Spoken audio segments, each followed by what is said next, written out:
1985, My African Travel Diaries, 9 months in the life of a 23-year-old by Mark Bridges. Introduction. My African Travel Diaries, 9 months in the life of a 23-year-old. Time has marched on, 40 years gone behind me, and as I age, my mind goes back to my youthful wonder days.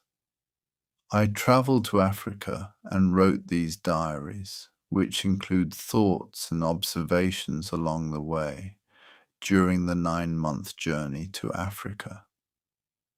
I first went to Africa for a few weeks or possibly a month to visit my Uncle John, who is also my godfather.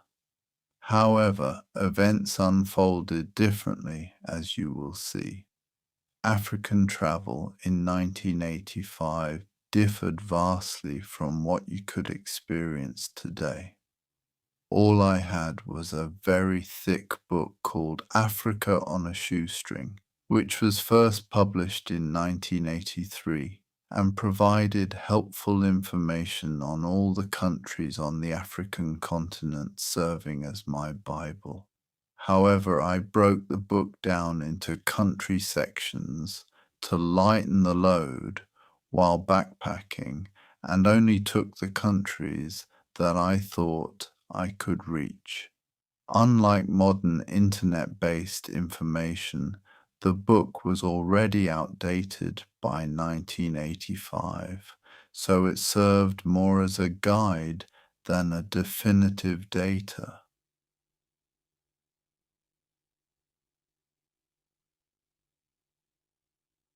There were no smartphones, GPS, or online booking platforms, just my guidebook, word-of-mouth advice, and a hopeful trust that the next bus would arrive roughly when promised. Then we only had the humble telephone and letters. While traveling, I used a service called Poste Restante to receive mail in places where I was expected to end up, and I sent postcards and letters to my friends and family as I went along. If it wasn't collected, then it was returned to the sender. This, no doubt, has played a significant factor in the changes between then and now. Inexpensive flights, instant messaging, and so on have rendered the challenge of such trips as obsolete as a landline telephone.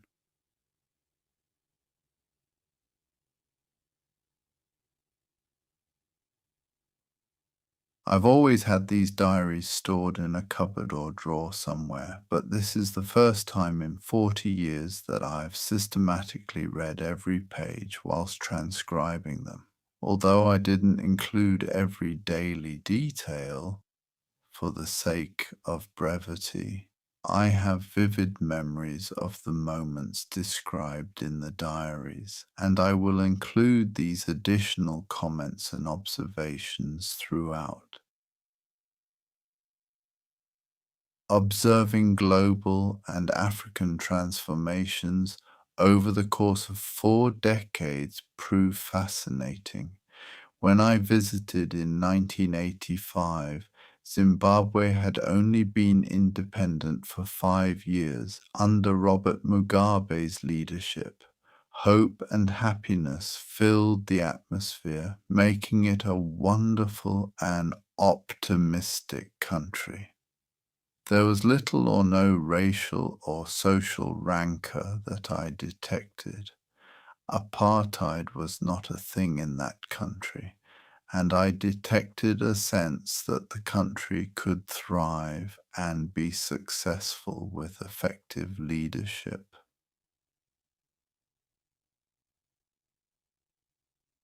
Following Rhodesia's Declaration of Unilateral Declaration of Independence, UDI, many countries imposed stringent sanctions. In response, Rhodesia developed its production, frequently employing innovative methods, the effects of which remained apparent in 1985. The country was also very prosperous from an agricultural perspective, known as the breadbasket of southern Africa. Many of its neighbors relied on their efficient and modern production methods and logistics. Nothing appeared to impede Zimbabwe's rise as a regional economic powerhouse. Another advancement in modern technology, particularly with mobile phones, is the ability to snap high-quality photographs at minimal cost. However, in the days when I was traveling, we had to use conventional analog film, and I had a cumbersome SLR camera. Although I had a great camera and lenses, my skill with the new camera, bought after my trusty Nikon, was stolen, may have been lacking. I captured some atmospheric images of the journey, and I included them in the diaries. I regret not using my camera more, but sometimes it wasn't safe to do so, and people frequently objected for one reason or another. Throughout the diary, I mention various people I met, spoke with, or encountered, interactions that were a natural part of my daily travels. Many of these individuals gave me scraps of paper with their addresses, hoping to become pen friends, while I corresponded with a few of the more memorable ones, the return to everyday life with its demands of education, work, hobbies, friends, and family, soon pushed those connections and experiences into the past. I rarely noted how or when I met most of them, and as I've always struggled with remembering names, many faded from memory. Most of these encounters were incidental, but a few stood out and stayed with me. Some led to continued contact after returning from Africa, and Jörg Lehmann made a surprise visit to see me at college in 1987. Travels, like life, are full of hellos, goodbyes, hopes, dreams, and good intentions.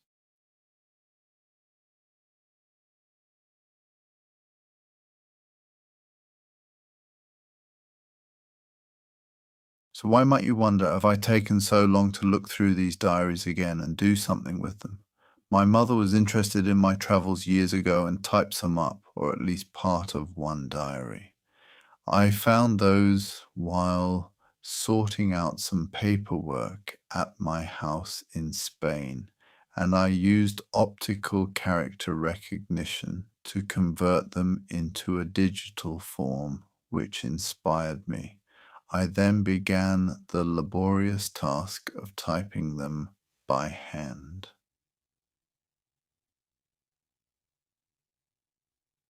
In my youth, I embarked on adventures that have now defined my life. 4 decades later, as I enter the latter phase of my life, I feel compelled to document this and gauge interest from potential readers, whether family, friends, or beyond. It has been interesting for me to read them now, as it conjures up some vivid memories of those times and adventures. I have included some tickets, receipts, a few photos together with letters, which add some context and other voices to my journey from friends and people I met and who wrote to me, so that you can get an idea of how things have changed or how we communicated then. It was different. I also undertook this journey on a shoestring. While I was in Zimbabwe, I stayed at my uncle's, and he bunged me some cash for pocket money. But elsewhere, I had to rely on my own rather paltry resources. about $100 per month or 305 per month in 2025 money. I can hardly understand how I survived. I wrote my Uncle John a letter in August 1984. This is the draft, suggesting I could visit him following encouragement from my mother, and I received the following positive response. Letter, 11th September 1984. P.O. Box A, 48, Avondale, Harare. Dear Mark, I was delighted to receive your letter out of the blue. Thank you very much. I trust you're well and keeping busy. Yes, I think it's a good idea for you to get out of Europe and see more of the world. You will be most welcome to stay with me in Harare. It would be a good base from which to travel around southern Africa as far as the political situation and the neighboring countries permit. We are all living on a very tight rope, and we must be cautious. With the businesses I'm in, my chances are somewhat less than the average person of enjoying old age in contentment here. Be careful of what you write as letters are opened, and the slightest hint of anything irregular will be seized upon and blown out of proportion to suggest high treason. It is not a happy situation to live in, and it is getting worse. The state of emergency here grants the authorities carte blanche, and one has no recourse whatsoever. Please let me know when you are ready to leave, and I will advise you accordingly. The possibilities of obtaining work are rather bleak, wrong color, but something could perhaps be arranged. Africa is a whole different world with different ground rules. Still, it will be most interesting for you to see post-independence Africa firsthand and form your own opinions, starting with an open mind. I look forward to hearing from you soon. Regards to you and your family. Uncle John. My great aunt also got wind of the idea, as there was a powerful family grapevine active in those days, and her letter was just as supportive. It was clear that in some way I shared aspirations with Uncle John, which intensified my determination to visit. So my thoughts were put into action, and I bought a copy of Africa on a Shoestring, which I studied in detail. The book was the first comprehensive work of its kind to be printed. It provided adequate detail on the intricacies of travel, including visas, currency, black market exchanges for money, accommodations, dining and drinking options, and attractions to see. It stood out as the only source of such information in the 1980s. I became obsessed, and having just joined the Territorial Army, I felt ready for whatever the world could throw my way. I was scrambling to buy kit for my TA activities, which would also serve well on my travels, all pricey, but real quality. In fact, all my stuff was pretty top drawer. No point in buying crap. Because I was familiar with its functions and had used a Nikon Nikomat for a year or two, like my father, I bought one. My father lent me a very nice zoom lens for it too, to complement my 50mm f1.4. My obsession with TA and Africa consume me until I was off. I took my Beretta 686 shotgun to my friend Mark Crudgington to sell in his father's gun shop. I loved that gun, but I needed the cash.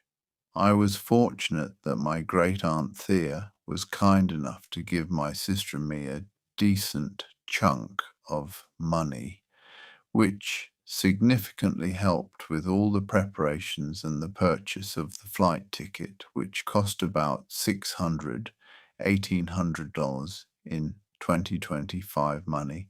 This was, by now, a totally viable plan. I was going to Africa. Apart from my uncle, I also vaguely knew Louise Coke Norris through my sister, who had attended school in Bath for a while, as well as Sarah Line, who lived in South Africa. I wrote to both and received a response from Louise quickly. The tone of their letters illustrates the different perspectives they had. Lowe's youthful optimism and my uncle's skeptical reality. Letter, Thursday, 7th November 1984.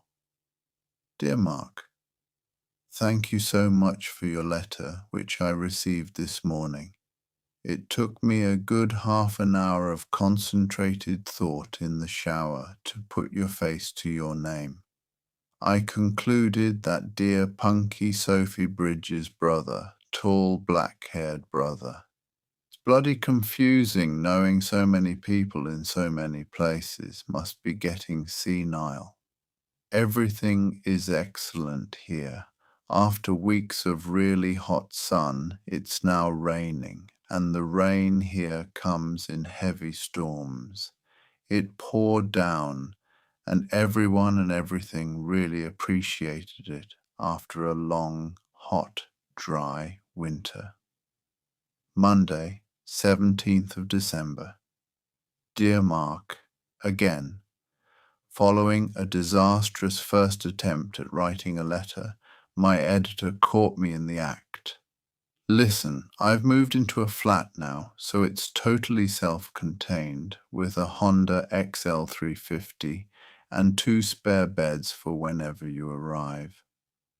Can't wait to see someone from jolly old Bath. Karina's boyfriend flies to England tonight to stay with her for 2 months in Southport. She may be coming back in March. Maybe you can fly together. Glad to hear some news on Bath. Wish I could have a month just to get back in touch with everyone and have a good pint.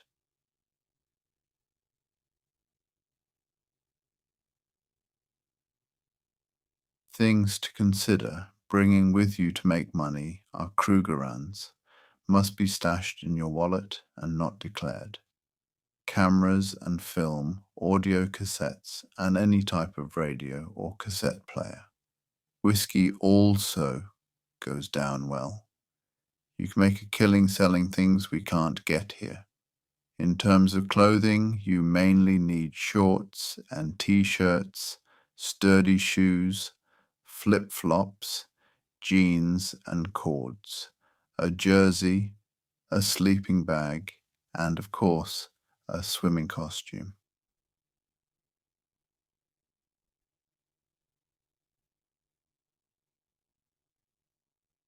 People here are different, but curious and friendly, with a very crude sense of humor. Although they are very conservative and have a traditional lifestyle, they all love booze and parties, and it's a function of good fun.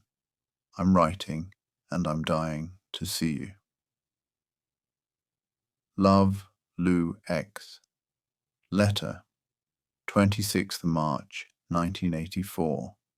P0 Box, A4B, Avondale. Dear Mark, thank you for your letter, which I received a few days ago. It's good to hear that you've decided to get away from the old country for a while. That's an excellent idea. If you let me know the date and flight number, I will undoubtedly be at the airport to receive you. As you don't know how long you wish to stay, why not apply for a 2-month visa, which shouldn't be a problem. If you decide to stay longer, you can apply for an extension here. Alternatively, you can visit South Africa for a few days, return, and obtain another visa. You see, these people like the idea of taking foreign currency from visitors, and they would look askance at some sort of reciprocal arrangement that may exist between us. If you have a small amount of money and a return ticket, and you state that you are staying with relatives at the above address, I don't see any significant problem. Don't say anything about working. This country at this time is not a place that a European can readily obtain work unless you are a doctor willing to slave away in the rural areas for a pittance. I'm swamped just now, but I'm looking forward to a perfect season. There should be no problem with local money for you. You won't need to spend a penny once you are here.